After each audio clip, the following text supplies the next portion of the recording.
Hey guys, Thumper here, and welcome to another video for DCS Liberation.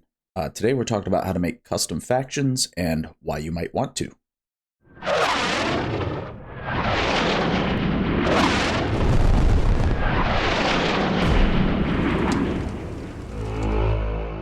So as we already know from previous videos, anytime you go in to start a new campaign in Liberation, you end up choosing factions. You can choose the faction you want to play as, and you can choose the enemy faction you'll be playing against. And there are a ton of different factions you can choose from on these dropdowns. So every single one of these factions is going to have a different selection of aircraft you can choose from, frontline vehicles, artillery units, and air defenses. Now, this is actually going to bring me to my first point, which is that you may not need to worry about making a custom faction for yourself. Now, when I say that, what I mean is that these preset factions pretty well cover most of the aircraft that you could want in the game. In particular, if you scroll on up here to, say, Blue 4 Modern, this faction is going to include pretty much all of the different Western aligned, typically what you would think of as blue aircraft that are flyable within DCS. And the same is going to be true if we look at the Red 4 factions. So if we scroll, right here. So Red 4 Russia, we'll have a lot of the different MiGs. And then if we even look at, say, Red 4 China, we get, some of the aircraft by their different Chinese counterpart names. So like the FC-1 is really the JF-17 and so on and so forth. And these factions are already just as default, and they include all of these. So you may not really need to mess with this if you're planning on just going in and flying and you don't really care about anything else that's going on within the faction. Since when you get to the air wing configuration, you're going to just select where any of these aircraft are anyway. But if you look at those options and you decide that it doesn't have everything that you want, well, we have a way to make our own. As in the last video, the main tool we're going to be using here is going to be Notepad++. It is just a helpful notepad tool that lets us look at lines of script. And now if you're thinking to yourself, hey, Thumper, I don't know anything about scripting or programming. Well, neither do I, but it's super easy. So once we've got Notepad++ installed, we're going to come over here to our DCS Liberation directory. And then we've got all these folders. Once again, we're going to go into the resources. And we're going to go here into the factions. And then the best way to do this is just to pick a faction that you want to work off of, that you can edit and kind of make your own. So in my case, like for my squadron, I'd probably just be working with this Blue 4 Modern. We're going to right click, edit with Notepad++, and here we are. Now, as soon as you get in here, you're going to want to do yourself a big favor and just go up here to File and hit Save As. And we're still in this factions directory, but just make up a new name for whatever the faction you're trying to create as. So I will name this just APAF. Just APAF. That works fine. That's all I'm going to name this faction, just to get it in there. And that way we've saved a new file. We haven't overwritten the Blue 4 Modern. And as you can see here, we've still got Blue 4 Modern and we've got APAF up here. So this is the one we're actually going to be making our own and customizing. Something else noteworthy that is just helpful to know for later is that the file name is not the same as name as it appears here. So they are different. This name here is how the Liberation program is going to view this faction, whereas this is just the file name for being in here. So what am I looking for in a custom faction? Well, personally, I like to imagine kind of coalitions. So like a Western coalition and an Eastern coalition. In my playable faction, I like to have a good variety of aircraft to choose from, but I also like to cut out a lot of the fluff of aircraft and other units that I know for sure I'm not going to use or that I don't want. Okay, so starting at the top here, we have our country line. And now an important thing about this is this name has to be the name of a country within DCS. If it's not, the faction will not work. So the other place this can affect you is with liveries. If you have liveries attached to a certain country within DCS World, you're going to want to make sure that they are the same so that you can see them when using this faction. Now, a good rule of thumb is if you don't know the name that you want to use of a country within DCS World, just don't change it and leave it alone. Because it has to be something that's valid within DCS. Now, down here, we have the actual name of the faction. Now, for an example, I named the file just APAF, but I'm going to say APAF Custom, and you'll see how it appears in Liberation. I'm going to come here. I'm going to change author to Thumper. And I'm going to go in between these P lines for the description, and I'm going to say a blue faction for APAF. Something simple. We'll see how it all displays once we get into there. Now I've got a whole bunch of different aircraft here. And like I said, I like to cut out a lot of the fluff. So like when I look at these A10Cs, I'm only ever going to be using the Suite 7, from here on out until we get something even more modern. So I'm going to cut out these lines completely. And as we move down, I'm just checking for things that I like, things that I want to get rid of. I do not use modded aircraft, so I always take them out as they are what I would consider fluff. Nighthawk, that's going to be more fluff. As we move down, the Raptor, as much as it hurts my heart, sorry, it's a mod, I don't use it. Down here, we get to the Mirage F1, and the Mirage F1 has a whole bunch of different options. And do yourself a favor, if you want to use the Mirage F1, don't delete any of these because it will cause you problems.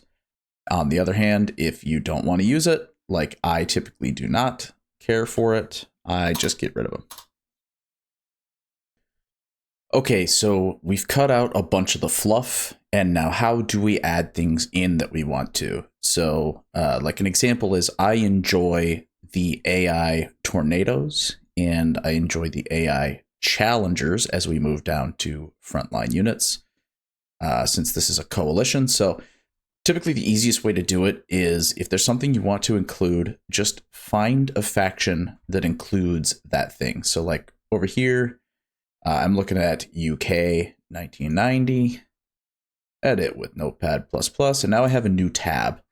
And this has all kinds of UK related things. So I want to add in the Tornado GR4. So I'm going to copy this line, Control C, and I'm going to pop over here and we'll put it right below this here. So Control V for paste. And now we just got to make sure things line up. And let's go ahead and scroll down to our frontline units. Now we're going to take a look at our Challenger 2. Let's go ahead and grab that. Control C. And we'll pop back over to our faction. And we'll just drop it in here. Oh, now gotta drop down. And there we go. Now we've got that added in. So it really is that simple. Now you can go through and adjust what's in each of these categories as you see fit. So the only thing you just want to kind of pay attention to is like down here, say you may have like there's a difference between preset groups, like these are SAM systems, and there's a difference between air defense units. There's obviously a pretty big difference between units and groups. Units are typically going to be individual units that will spawn typically near like a runway that are just show rad in nature, versus preset groups are generally going to be a lot of those more long-range SAMs like Patriots, Hawks, and, you know, all of the various SA systems. So just make sure what you're putting for SAM systems is under the preset groups. So let's take, for example, we want UK. We want to grab this rapier from here and add this into our current faction. So we'll just grab that, copy it, and we'll pop back over here and drop down and paste it in. So now we'll have access to the rapier system as well. And in the same regard, we have down here, as we look, we've got carrier names. So if you don't want your carrier to be named a certain carrier name, you can just delete it from here. But if you don't want a carrier to spawn at all, or you don't want certain groups of ships to spawn at all, you can delete them out from up here. So for whatever reason, let's say I don't want a helicopter carrier to spawn. So I'm just going to get rid of the tar over there. And as we continue down even further, some factions have this right here. Now, these lines, you should probably just leave alone. If you don't already know what they are, just leave them alone and you'll be much happier. But right here, we have liveries overrides. So some factions have these, and they're just overrides to make the aircraft in the game basically auto-select these various liveries. I don't care about any of that, so I'm just going to delete the whole thing, delete all those lines. And now we're back here. Okay, so we've finished our faction. We've got everything set the way we want it to be. And so what we want to do is just come up here, make sure we click save. And we're going to jump back over to our liberation. And now you may have to restart the liberation program. As a matter of best practice, honestly, just restart it to make sure that it can actually see the faction that you just made. So we'll go back and we'll restart the program here. So we're back in, and we're going to come back up, hit new game. Next. Sure, we'll do Caucasus Black Sea. And if we look in our factions here, we can scroll up, and here we have APAF Custom. And as we look through all of our units here, we can see that everything is exactly the way I set it up to be. We've got our AI tornadoes. We've got a bunch of the aircraft cut out that I didn't care for. We've got our Challenger. We've got our Rapier system. And even further, once we actually click into this campaign, and once in here, we can see exactly what we set out to do. So we do have our main carrier group. However, we do not any longer have the carrier group for the helicopter carrier. Now, personally, I get a real kick out of also destroying Scud sites, and Scuds are a little bit weird because only certain factions include them, and not every map can actually utilize Scud coverage. So it will take some testing for you to find, but you can certainly put them in your faction regardless. So here I have a custom enemy faction that I've developed for myself. I've saved it in as APAF Op 4. I've changed the name to APAF Op 4. And as we scroll down, normally I would go through and I would change all of this as desired, but just for the sake of, getting to it here, we'll scroll down, and there's actually a missiles spot. There's a missiles category in this faction, but it's currently empty.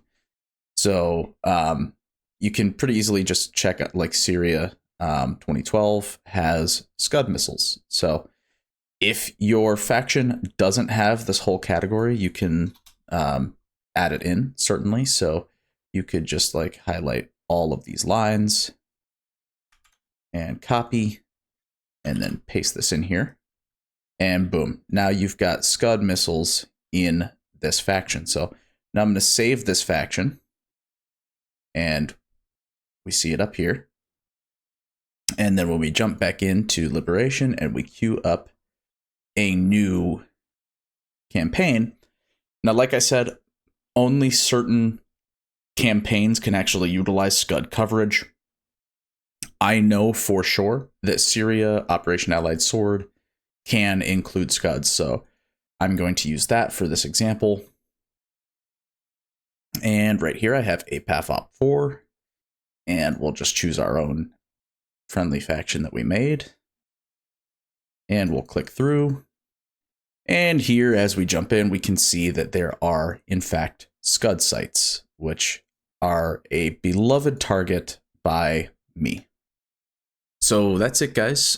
Creating custom factions is pretty simple, and I find that it does play a pretty big effect when it comes to non-aircraft. So the way you have ground units, frontline units, SAMs, and like naval units configured can play a pretty big effect as to how the campaign shakes out overall.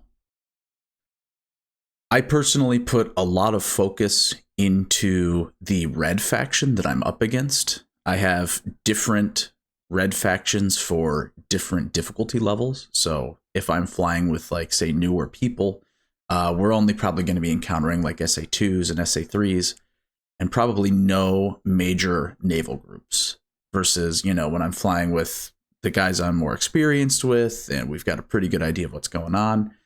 We start to step it up and we'll have much more difficult factions that include, you know, full carrier groups and everything. So it's really helpful for just customizing what you want to see on the ground, and adjusting difficulty level for yourself. As always, I hope this helped you in any capacity. Let me know in the comments what you think. I'm thinking on the next video, we'll probably talk about how to do custom loadouts for Liberation. So if that's something you want to see, you know, obviously do the like, subscribe, all that crap. And I look forward to seeing you there. And as always, happy flying.